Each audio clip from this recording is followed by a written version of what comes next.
Thank you so much for this wonderful introduction. I also would like to thank Karen Smith for the invitation and Victoria Draper for organizing this talk.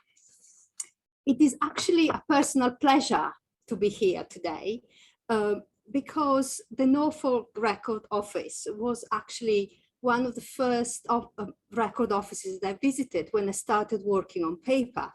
Then John Alban and Suzanne Maddock helped me, for example, to examine the King Lin's register, of which I will show an image later.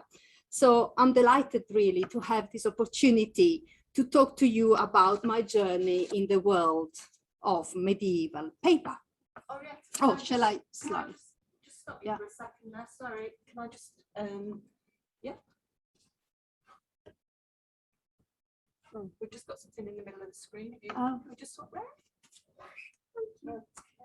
Thank you. It's me, not you. There we go. So, there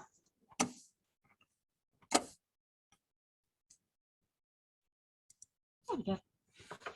Back to you. Thank you. You're welcome. Okay, so to go back to my journey in medieval paper. So when I started this journey, I was intrigued by this material, which of course in the 21st century, we find it everywhere. If I were going to ask you, what do you remember the first time you touched paper? Or if I think about the first time I touched paper, I just thought, well, it's paper, it's everywhere. You know, it comes in different shape, in different color, in different texture, but we're just so used to seeing paper around that we sometimes take it for granted. Now, paper in the medieval period was a new technology, was exactly the same as when the iPad arrived or landed on our desk. So what I wanted to find out was why medieval people were interested in paper and how paper became a success story in the medieval world, but in particular in England. When I was reading around what colleagues thought about paper, there was quite an interesting narrative, because on the one hand, they would say, oh, paper is a revolution, came in, changed everything. On the other, they would say, oh, there wasn't so much paper, really, we can't say much about it. Or they would say, oh, actually, paper is cheap, ephemeral, not really good writing material. However, as I researched more and more into paper, I actually realized that the story was more interesting, more intriguing, and above all, really what the story of paper in the medieval period is about, and probably here I'm giving away the talk already, is that it is really a narrative and a story of technological acceptance and also transnational interactions. So movement of goods and people across Europe.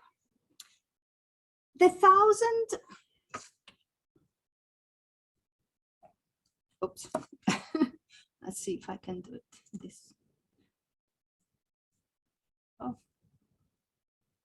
I can't change the slide. Sorry.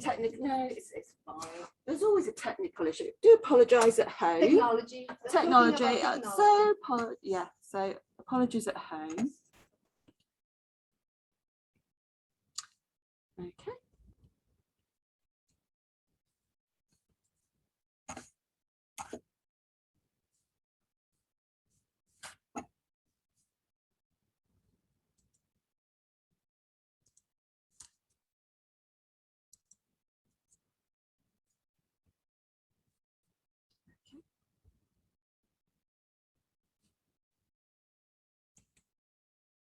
No.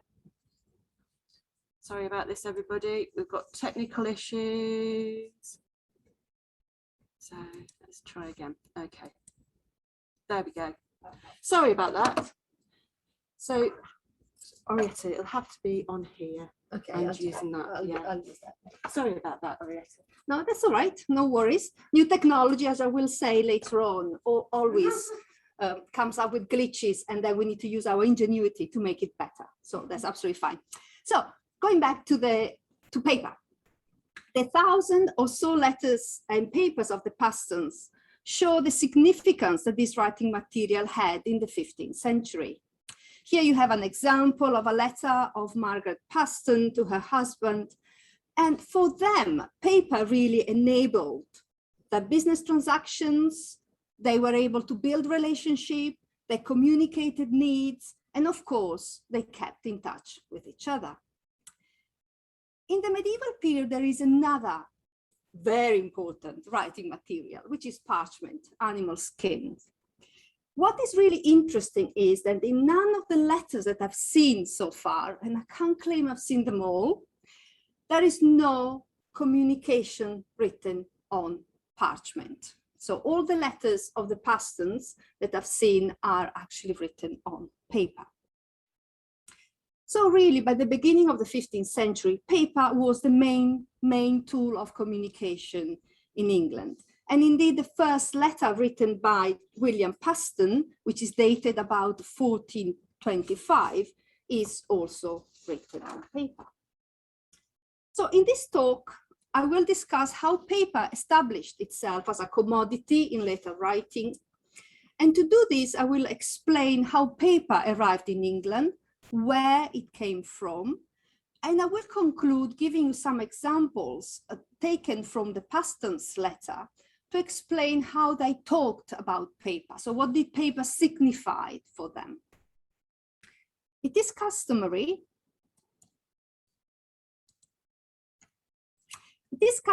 to begin the story of paper in England in the early 15th century with two paper registers. So here you see on the left, I think probably this will work, yeah. Here, this is the King Lyn's register, which is written on very early paper. Some of the earliest entry are 1307. And then over there, you have another very early registers, which is the Lyme register in Dorset, whose early entries are in 1309. These two registers are often used to explain that the most significant fact about paper in England is the period up to 1307, paper was not known. Now, this sort of statements always make me think, okay, so if up to then paper was not known, what was it then known? Because you know, the arrival of paper in this register didn't just come out of the blue. There is, of course, another important element, that paper was an imported commodity, and I will tell you a little bit more about that. But paper in this early period was imported. So the moment in which a good is imported, it needs to be demanded. So what made the medieval people in Lynn wanted paper for their register?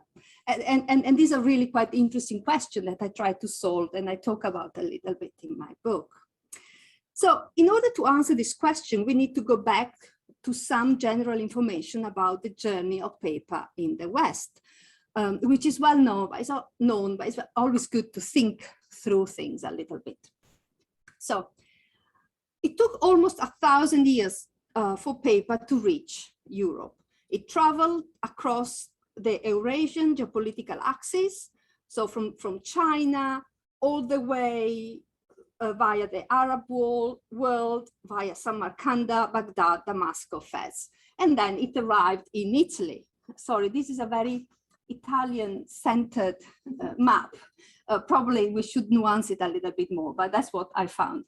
And of course, then you have, you know, the thread that goes to Italy, then the thread then that go to the to Spain, to the Arab Islamic Spain. Probably things are a bit more complicated than this, but just to give you an outline of arrival. Of course, from here, and I used the center rather than just Fabriano, it then went pretty much everywhere over Europe. It arrived in England at the end of the 15th century when John Tate did actually manage also to get some money from Edward VII to build to initiate a paper mill. It wasn't a very successful paper mill, but still, we do have paper that paper that was made in that mill is still we can see it. We find it in books. And until then, so really up to the end of the 15th century, but also after that, paper in England was an imported commodity. It would just come in. It was taken in initially from Italy, and then from about the time of the Paston's letters, it started to really be important from France and also from the Low Countries. So paper, as all technologies, took time to spread, but also to develop and perfect. So technology are never born perfect. We still remember the brick of the mobile phone. And if we think about how that brick now has mutated into a mini computer, that probably gives you the idea of what I mean by how technology moves. But how was paper made? So paper comes from rugs. Here you are. The rugs needs to be selected because different type of rugs will give you different type of paper. And we can see that. And there is a reason why I'm explaining this, because you can see that in accounts and in books as well. So the books will be, the rugs will be selected. So you have the black rugs that will go on one pile, the white on another, the most rugged of the rug will also go on a different pile. Then paper is going to put into a lime solution. Rugs are put into a lime solution, and that will just disintegrate really the rugs, and then put under the hammers, literally. And it will be reduced into the pulp. Can you see here the vat and a pulp? And within this, and this is how then they would make paper. So the vatman would put the mold, so literally the sieve is a sieve, just rectangular rather than your common pasta sieve. And they would make sheets of paper that you can see here. They will be dried and then they will become paper like this. It has been argued that Ford in America created the assembly line, but I can reassure you that creating paper is a very similar process. So you have this sort of steps that go from the choice of the rug, the pulp, the making the paper, the dry the paper, the felt, the press, is absolutely identical. And it could employ several people into a paper mill. And everything worked perfectly, and also it was a seasonal product. So this process was really important, because then it would create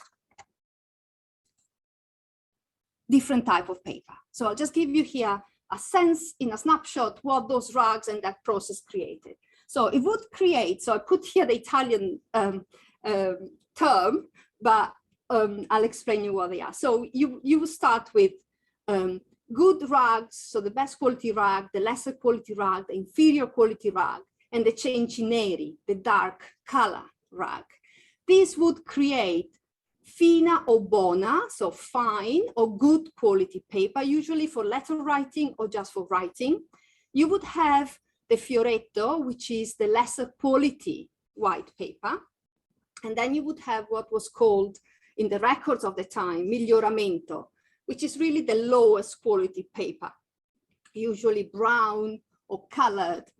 And that paper comes up in accounts all the time. The sizes of paper would also be different. So you would have the really big paper, which is called imperial, the royal paper, just a size down, the mezzane, which is one size down, and then you have the chancery paper, which is the smallest size, is the most common size in books, in letters. It is the chancery paper is everywhere. And of course, you find also royal, which is the prestige, but more of this later. So it took a little while to get the paper making technique to a high standards. And by this, I mean going from this paper, so this is 13th century paper. I mean, I've already noticed it. I was going to make a quiz. Can you see what there is here at the center of the paper? You can see a thread, can't you? You know, this is a thread of the rugs. So the pulp hadn't quite been pulped well enough. And this is 13th century paper. When we go here, this is 14th century paper. You can see that the uniformity of the pulp is much better. The paper becomes a little bit more sturdy, but you can still see that it's not quite the type of paper we are used to thinking of. And here is the beginning of the 14th century. If we then go in the 15th century, this is a manuscript of a late medieval romance, Le Morte d'Arthur. I mean, this is French paper, by the way, so just not to be that I'm accused to be biased towards Italian paper, but this is beautiful French paper about 1475 or thereabout. And you can see, you know, it is uniform, it is really perfect. It is the type of paper that we would imagine could be used for writing. But paper, before being written on, needed to be sized. And this is another, there are two more technological innovations that happened in the medieval period to enable really people to use paper as we would use it today. So the first one is sizing. You cannot write on paper unless it is treated. So think about this, what I tell my children. Once they wanted to do an experiment and they decided to write on toilet roll. The ink went like that. Well, because they use fountain pen. So we think about fountain pen, not bowling. And it just went out. And they came to me and said, Mom, I can't write that. I said, well, you can't write on toilet paper. It's just impossible. For paper to be written on, it needed to be immersed. And this is what this guy is doing over here. So can you see that he has a few leaves of paper in his hand, and he's putting them into this big cauldron at the bottom here, and that is the size. Initially, the size of paper was made with a mixture of wheat.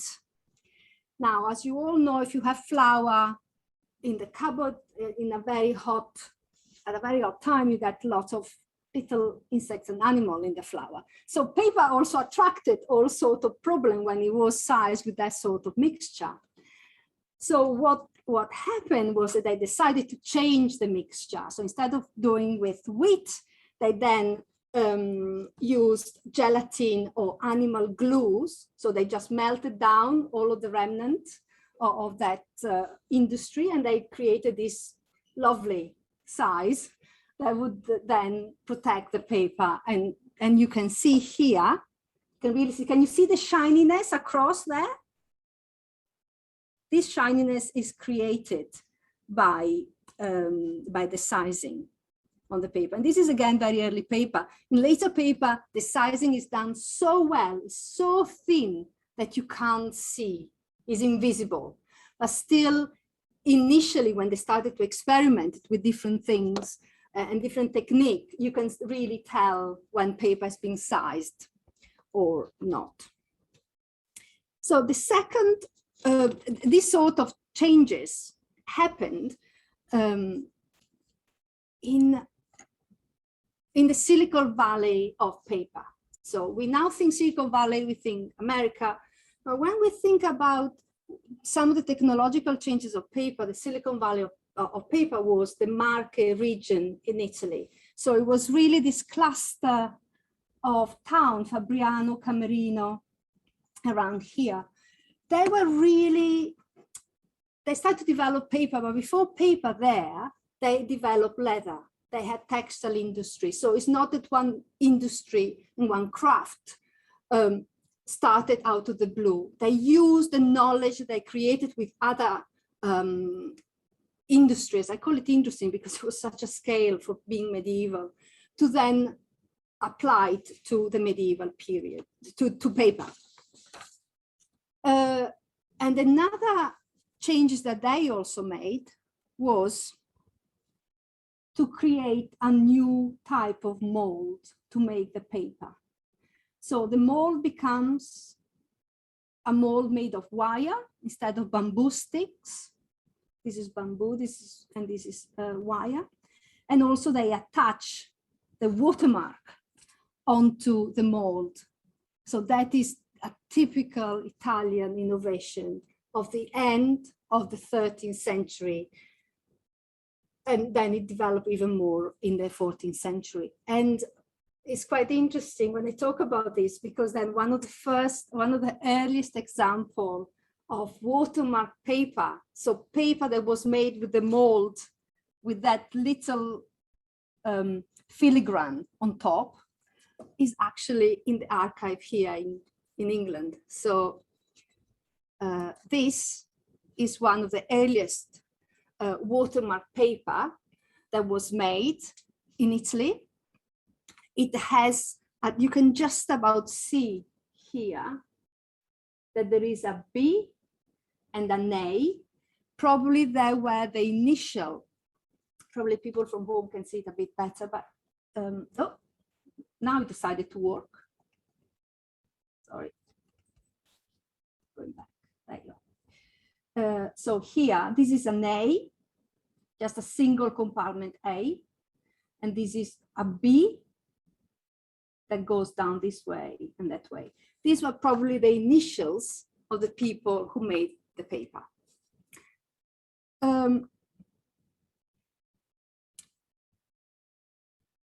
So now that I told you a little bit about the background about paper, how it was made, this idea of the technology that evolves and perfects, how did then paper arrive in England?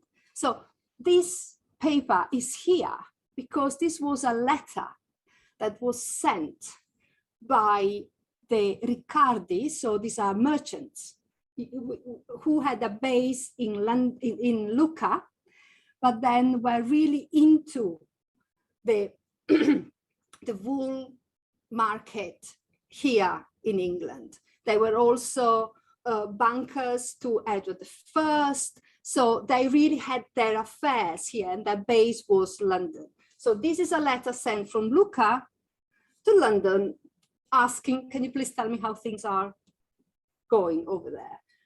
At this time, so in this is about 1295, they were also about to go bankrupted. So there was also even more urgency to know what is going on in England. Can we get the money from the king or not? And the answer was no. But this is an interesting connection on the early use of paper here in England, because in fact, the following example, it really started to open up for me a little bit how paper arrived, which is really via the merchants. So from the 13th century, a succession of Italian merchants arrived in England to profit from the wool business. And, you know, this area in particular had so much to do with the staple and that type of business, serving the English crown in exchange for favor and advantages in this trade. So the reason why the Riccardi became the banker of the king was then what is there for us? What can we get back? So these Italian merchants used paper to record their accounts and business transactions, and elected paper for the main tool of communication. As I said before, the Riccardi in this period were about to go bankrupted. So the Exchequer asked for all their account to be translated to their own office. And on the 18th of September, 1295, in the memoranda roll of the Exchequer, we have this really intriguing reference to the accounts of the Riccardi. So it says, delivered to the same exchequer, one bound paper book, one paper quire in a sealed pouch, which belonged to the merchants of the Society of the Riccardi of Lucca, namely about their wool. These documents audited the wool transactions of the company of the Riccardi, and the clerk who wrote down this information not only registered the fact, so he should just have said, oh yes, I received the account. That's all what he needed to do. But he also made a note of the material upon which the records were written. Of course, one can never know if the clerk was surprised to see paper. So was this a novelty? It was like, ooh, what is this? Or was it just because it was a matter of fact or written on paper? But then if we look at this memoranda roll, they don't talk about or written on parchment. So obviously paper was a bit of a, paper stood out at that time. And in particular, it seems that it was a remarkable material that needed to feature and worth recording. And again, this is the first actually witness record, the first evidence of paper used in England that I have found. So, you know, to answer the question I said before, what was there before those records? Well, paper was in circulation in different ways, was coming in to do different, for different purposes. And it was particularly important then people started to notice it. So when somebody notices something interesting, then people want it, right? Oh, you have an iPhone. Maybe I would like that one too. You know, that's that sort of idea. So how did paper got here though? Okay, so the moment in which we say, well, I would like an iPhone, how do I get it? You know, that's the thing. And there was no paper stores in medieval England or Apple stores selling paper. So how did it arrive? The bulk of paper in use in England arrived via established commercial routes, obviously, and was imported with spices, linen, and other clothes. The established commercial routes were, of course, the galleys that came from Venice and from Genoa. It has been noted that from 1277, Genoese galleys were actually coming up here, and Venice started to send them a little bit later, 1298. But what is really important is that between 1315 and 1464, so that is more than a century, it has been estimated that 393 Venetian galleys reached London and Bruges. I mean, if you think about, there's quite a few galleys and quite a few opportunity to import paper there. And it was a regular service. You would know the ship would come in spring and in autumn every year. I mean, of course, there were disruptions. Sometimes they couldn't come in. But if you have this sort of regularity of service, you know that things will come in. And time for medieval people is not an issue, really. So they were very patient. This service not only took to the north spices, silk, paper, and other goods, but they also exported. So we mustn't forget that this is not just about what comes in, it's also what goes out. So they also exported wool, of course, textile, metal from England, and then linen and hemp from the Flanders. So really, you know, this is a circular economy. The idea here is that galleys should never travel empty, because an empty galley is lots of money. It's as simple as that. So tracing this important network was fun. It was really quite exciting, actually. Even though precise data on the importation of paper, when we really want to quantify, that is a little bit more difficult to know, because the records are often patchy, and I do admit I'm not an economic historian, so I think that's my excuse. But we can see that, for example, the records of the Port of London shows that paper was shipped into the country by several ships' captains for a wide range of clientele, and also in fairly large quantity. And clientele, I mean, here there could be lords, so nobility, aristocracy, merchants, absolutely anybody. They didn't mind for whom paper would come in. So if we look at these slides, it just shows a period of time during the reign of Richard II at the end of the 14th century. And if we just quantify what you see here, you can see that about 6,903 reams of paper were imported through the Port of London. The number slightly increases and then exponentially increases as we go to the end of the 15th century. So really, I mean, paper, the growth of paper goes up rather than down. Of course, there's such is the demand, the curve of the demand.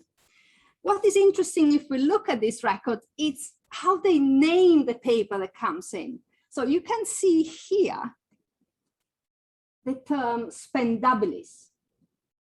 Yeah. So it's not altogether clear what spendabilis is. I mean, my translation would be expendable. And it's so often, it is used so often throughout. What really this is, I suppose, in the end, to simplify the matter, is that it might just refer to wrapping paper or paper that could be disposed of. So do you remember when I said at the beginning that we're making low quality paper? So this is how it comes up in the accounts. And there is a lot of that. In this account, you can also see that they talk about royal, so they would import royal paper. Remember again, earlier, you know, is that the royal gives the impression of quite nice paper. So large size of paper. And also the unit of measures in that importation record is reams, which is what we know nowadays. But they also talk about bale and quaternis, quires.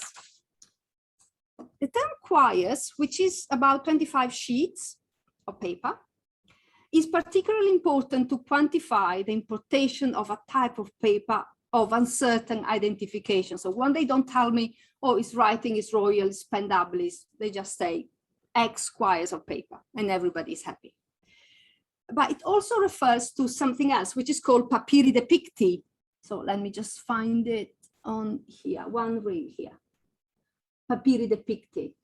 I've been having some lovely conversation with colleagues about what is papiri depicti, painted paper. And you know, one just wonder whether it could be wallpaper or whether it could be some type of paper with images on, for example. We knew that there was a market for painted paper. And it started already from the end of the 14th century. So, but they never tell me what that paper, papiri depicti really is. And it seems to come in especially from the Flanders. So if anybody's doing any more work on this term, please do let me know if you find anything. And last but not least, one of the most interesting term of paper is the idea of the papiri madefatti here. Papiri madefatti and spendabilis. Could madefatti, from the Latin word soaked, wet, refer to absorbent paper? And a colleague of mine told me a while back, she said, well, couldn't this be the kitchen towel of the medieval period? I said, yes, amazing, absolutely right. Because of course they knew the paper could absorb. And I'll talk a little bit more about this idea of paper as a porous material later, which I think capture the imagination of authors, literary authors. It is striking, however, that this typology of paper, so we started from the making of paper, then we see how it comes up in accounts, in importation records, but then if we actually also look at accounts of paper use in England, here we're talking about 1360, you can actually see, so I won't be spending a lot of time on the slides, but here I tell you, these are the accounts of John, King of France, when he was in captivity here. So 1360, 1361. You can see where he got all the paper from all of these people, where he bought it. So paper was available pretty much, wouldn't say everywhere, but certainly where he went around, he found his paper. The type of paper that he bought. So you have here a 3/4 of paper for writing de la grande form. This is the royal paper we were talking about before. But also you have here paper for wrapping, here, paper for wrapping. But if you actually look at the actual account, it says 2/4 de papier pour envelopper confiture. So 2/4 of paper to wrap jam. Of course, when you actually think about this practical issue into the medieval world, we'll go like, well, how can you wrap jam? But a little bit higher in the accounts, the king bought some boxes to put in the jam. So this is Christmas time. So the paper was wrapping paper for the boxes of the jam to give away as presents. It's really quite interesting to see then that the usage of paper in the medieval period was actually not too different from what we would do. I mean, I did some jam this summer, but I do put some textile on top rather than the paper, but we could have some lovely paper wrapping too. So this is really quite interesting correlation when we actually look at paper usage. So to go back to the importation of paper, the port of London was of course used not just by Italian, was used by Flemish, Dutch, English captains. And there are some really interesting characters there. So we have a certain Antonio Bembo, and a very famous, I'll just show you his accounts here. This is Antonio Bembo.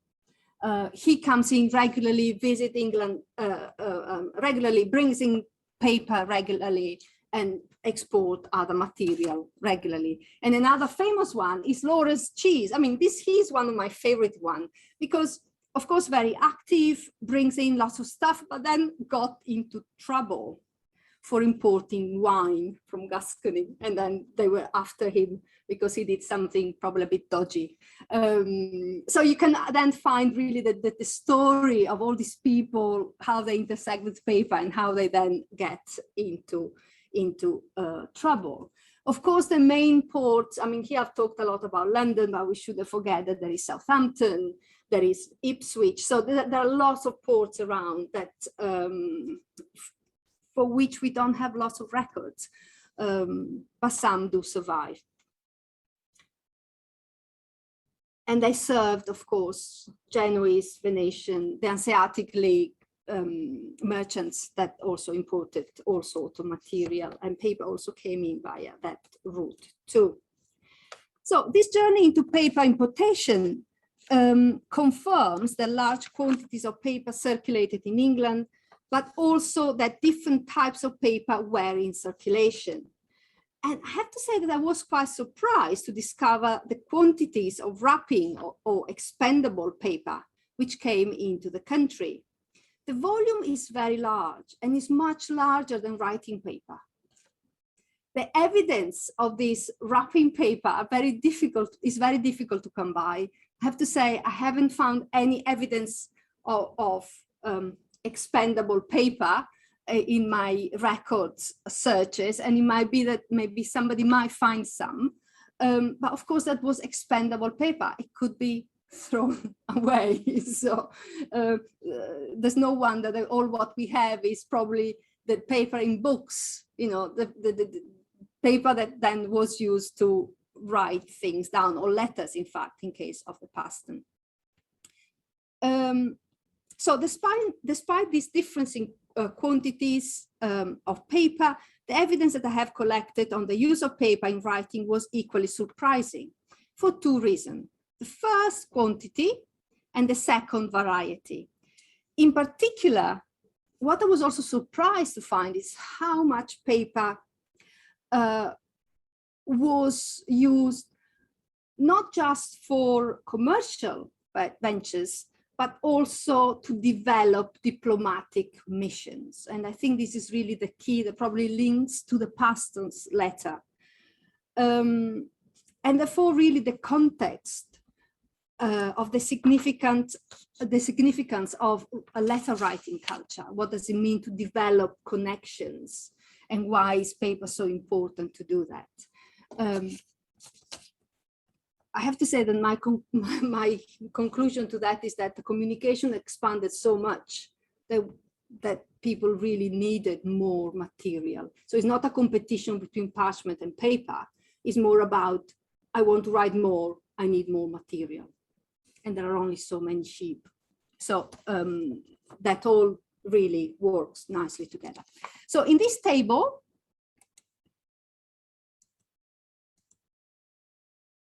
I just put here some of these early correspondence. So these are all letters that are found in the National Archives that are very early. So we're here talking about 1217. They're all written on paper, and they just show exactly the same sort of idea that the Paston's letters will show in the 15th century. So these are interactions from foreign chanceries and nobility with Henry III. So they start sending in communications on paper. They seek or communicate news, they relate political alliances, and they also send economic information. I won't have time to go through all of this, but what is really happening in the 13th century, and goes back to what I was saying before about this need to communicate, the growth and the development, not just the economic element of it, but the diplomatic, the way in which people talk to each other. What is really happening between the 12th and the 13th century is that there is this boom, this explosion of official and personal interaction. And it has often been, and this explosion has often been declared and referred to as the period in which Europe relearns to write itself. So what does that mean? This is a translation from the Italian, l'Europa reimpara a scriversi, which simply means that Europe and people in Europe have got this new impetus to write to each other more and more. And this is not because it didn't happen in the past. I'm always against this idea, oh, but this groundbreaking thing happened. It's not about groundbreaking things. It's just about this sort of new context for social and cultural interactions. And paper happened to be created at that moment in time.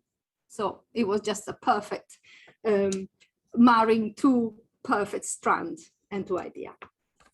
And I'll just show you for curiosity how an early letter would look like. So this is one early letter that I talked about before, and you can actually tell, I think now I train everybody in spotting the threads, you know, and you can really tell that this is 13th century paper, because the pulp is just not thin enough. So you can see little threads going here. You can also see them more down this size. But this could be a Paston's letter, right? It's no difference. Well, the type of handwriting, the type of paper, but the idea is very similar.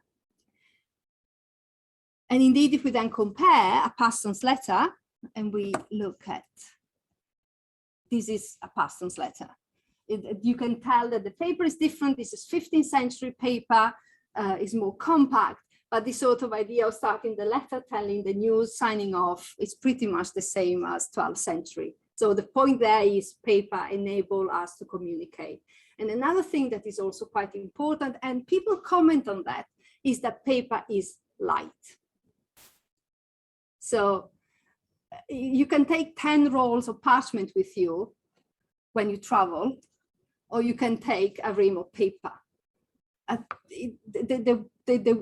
The convenience, or acquire actually, that would usually when they travel, they would buy acquire of paper, not a ream of paper. And that is the convenience also that comes along for paper use. So paper circulated heavily through letters.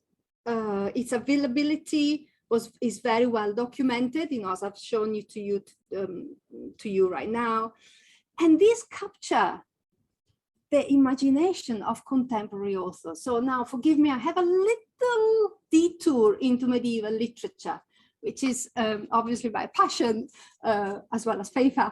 And I thought I'll bring it to you because I think it's really a very, very interesting way of thinking about writing letters, but not from the business point of view or the economy of it, but it's about love. So probably is also an example that many of you might know, but it's always worth thinking about it a little bit.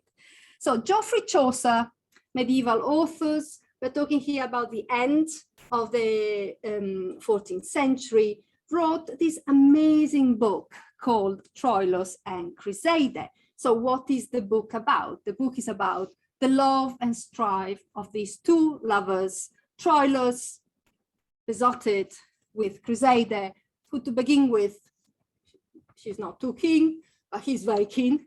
And the whole book is about the adventures and misadventures of these two lovers. The setting is Troy, so the siege of Troy. Troilus is the youngest son of Priamus, and he is a knight. So he sees Criseyde, falls in love with her, and after a while he decides he needs to see her, she wants to meet her, he absolutely has this need to come close to her. So how do I say that? Nowadays probably send a text, an email. What he did, he decided to, of course, to send a letter. These letters are written on paper, and Chaucer is very keen on this idea, and I will tell you in a minute. So the problem, however, for Troilus is, how do I write to Criseyde? I don't know what to say. A friend called Pandarus says, oh, not to worry, I'll explain you how to write letters. And this is what he says. So just read the translation. The translation is quite literal, but I'll then explain also what that means. So he says, Pandarus, to Troilus, touching your letter, you are wise enough. I would not pretentiously try it by using arguments that are tough to understand clerkly, nor with cunning writing. Blot it with your tears a bit, you might. And if you write a goodly word, all sweet, though it be good, do not it repeat too often. So what is he saying here? Well, before he gives this suggestion, Pandarus says, first, you need to write the letter in your own hand. So don't use a secretary, you have to write the letter. So the importance of the own hand. And then he says, the letter should be written with care. It must not be difficult with complex rhetoric or too pretentious. And he says, and this is the beginning when he says, you are wise enough. So, I don't want here to patronize you on how to do these things. However, you should know that simple prose is the best, no repetition, and especially if you're using tender words, don't use them too often. So don't come across like too sweet or too slime. But one of the most interesting direction on this letter writing is the bit in the middle. Blot the letter with tears a little. Now you imagine this. So this idea, so Chaucer is using letter writing to convey love, to convey also the pain of love and emotions. What paper enabled Chaucer to do was to convey also sadness, but not through words, but through tears. Because if you think about the material, if the letter is written on parchment, parchment doesn't absorb paper, right? So you cry on the letter and then all your words get smudged. But if you have paper and paper absorbs tears, it might still smudge a tiny bit, but the point is that you see the stain of the tears on the letter. And that is quite cunning, a cunning way of using the materiality of an object that is still new, or at least still can have some surprising characteristic and properties in the fiction, and then convey that sort of emotion. And of course, is it reality or is it fiction? Well, you know, I don't think I've seen a lot of love letters, although in the Pastons there is one with tears on, but still it's interesting to see how medieval authors use the materiality of paper to convey fiction. But more importantly, what Chaucer is doing here is using this term blot. You know, when I was talking about the kitchen towel, the paper kitchen towel, the blotting is actually a new world that Chaucer invents somehow and includes into his narrative. There's no reference to blotten, or at least in a medieval dictionary, before his use in Troilus and Criseyde. So again, innovation of material, innovation of technology, innovation in linguistic term. So, but this, of course, innovation that came into the literature of the period is also, of course, mirrored into what is happening in reality. So I was saying before about 12th century letters, 13th century letters coming in. I was also talking about how paper really started to be seen and started to be wanted, to be desired. In the 14th century is really when paper starts to be used in correspondences in the court. So, for example, we have several examples of the Black Prince, who is particularly fond of writing letters on paper, mainly when he is in Gascony. So you can say, well, French influence, they were using paper. But then, also when he was a guest of the Bishop of Ely in London, at the Ely Palace in Holborn, he used paper all the time. And you know, this really intrigues me. I haven't quite solved this puzzle. I was thinking, why? Why is it that when you are in Hertfordshire, you use parchment, and then when you are in the palace of the bishop, you use parchment, paper? I mean, I have some theories, but this is for something else. At the same time, Richard II, and I'm going to show you an example here, also use paper all the time. So these actually are documents that are related to the King Bench. So it's courts documents. This is the King, Richard II. You can see here the Parle Roi. So this is a document sent by Richard II when he was in Windsor, and it comes out straight from his from his signet office, so his private office, and he went to some offices in London. What is intriguing about the treatment of paper here, and is worth mentioning, is, can you see all this stitching here in green? So there are bundles of these documents, all stitched up in green. And the stitching up is because this is paper, and at the back, there is parchment. And this is what they did in the 14th century. So effectively, the paper document would arrive, and the first thing they did was to stitch it up against parchment. Now, of course, we can talk about why did that happen, but if paper was used because it was the cheaper alternative to parchment, they're doubling the cost here, really. So it wasn't quite an economic choice. So there is all this really interesting ways in which paper and parchment work together. So hence, you know, what I was saying at the beginning, that for me, this narrative between one material against the other doesn't quite work. I think it's more about convenience or thought. Probably here they did wanted to strengthen paper. Probably here some clerks thought the paper was a little bit too flimsy and we needed to keep it, and therefore let's back it up with some parchment. And why not? I mean, that's absolutely the case, but that doesn't make the argument that paper is always, that the parchment is always better than paper. So now returning also to this idea of the letters and letter writing, and I'm also really, I'm getting to the second part of the talk.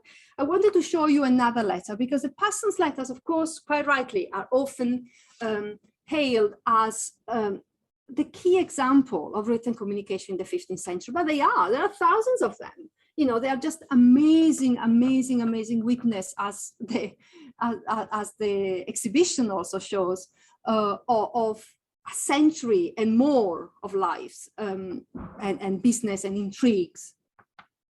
But there were other families that also used letters. This is an example from Elizabeth Lady Zush. You can actually see here, Lady Zush. Elizabeth Lady Zush doesn't have 1,000 letters that we can study. She's only got 18, so quite a different number there. But she first married John Arundel, so we're here talking, who died in 1391, and then William Lord Zush, which is actually what she refers to herself as here, who died in 1396. And her letters are really intriguing because, well, they're not all written on paper, some of them are written on parchment, but they're also written in English, Latin, and French. So really, we can really talk about here the transition of letter writing and languages as well in her correspondences.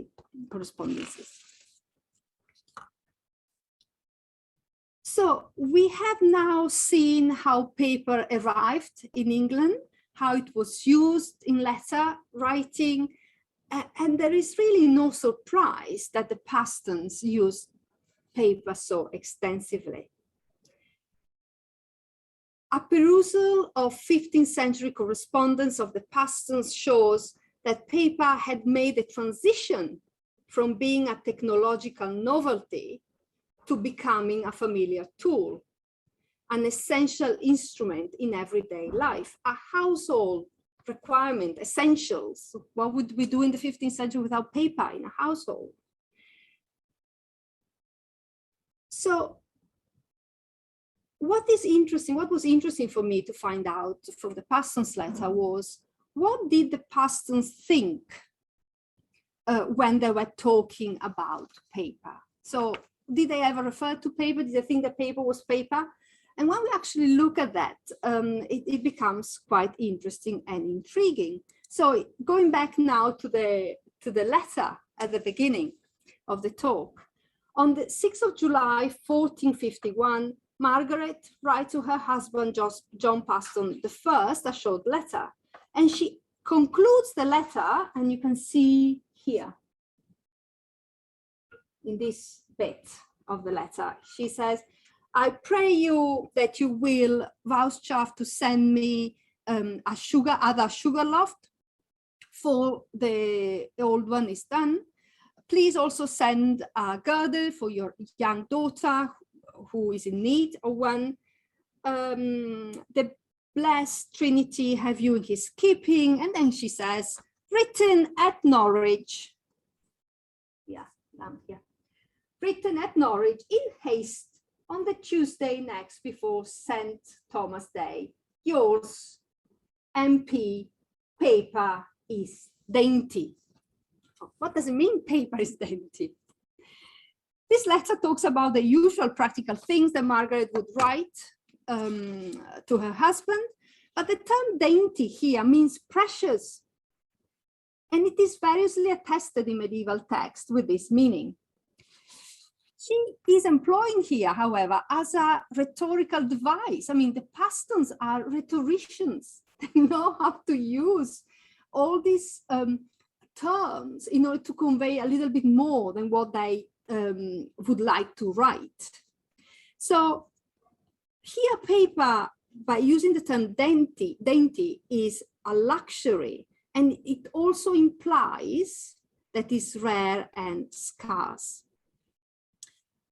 She seems also to be quite concerned about not having all of her paper, more paper at hand. Paper becomes something to behold, something that enables her to be in contact with her family. And what is also lovely, look at this. This is a missing piece. But it's not a missing piece from the letter. The letter was actually written around the hole. So this probably seems to be the bottom of the drawer. I have no more paper. This is the last sheet of paper, but I'm sending it to you. And that is what it means by paper is precious. And this idea of playing with paper and playing with what I say and I don't say when I talk about the material element of letter writing is also evident in another letter. So here we're talking about George Paston III, who writes to Margaret Paston and simply says, I will tell you more when you come to Norwich, and because all what I need to tell you cannot fit into 3. Oh, sorry, that's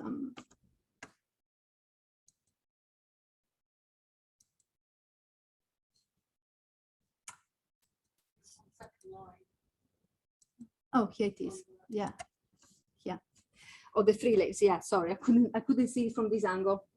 So here, all what I want to tell you, I cannot fit into 3 leaves of paper. So there is always this sort of idea of what I can communicate and what I need to communicate more, or perhaps what I can put in writing and what I cannot put in writing. There are also, of course, other reference, just quickly to this idea that I would write both on paper, on scroll of paper. So they would talk about the material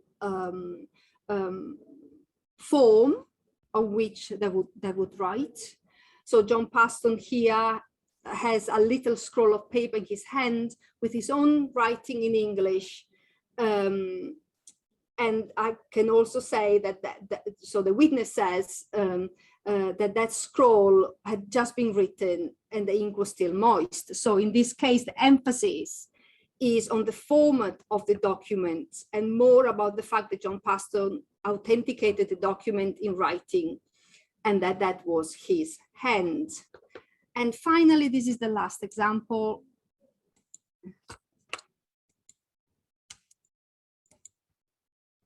Come on. So the final example is to the whiteness of paper.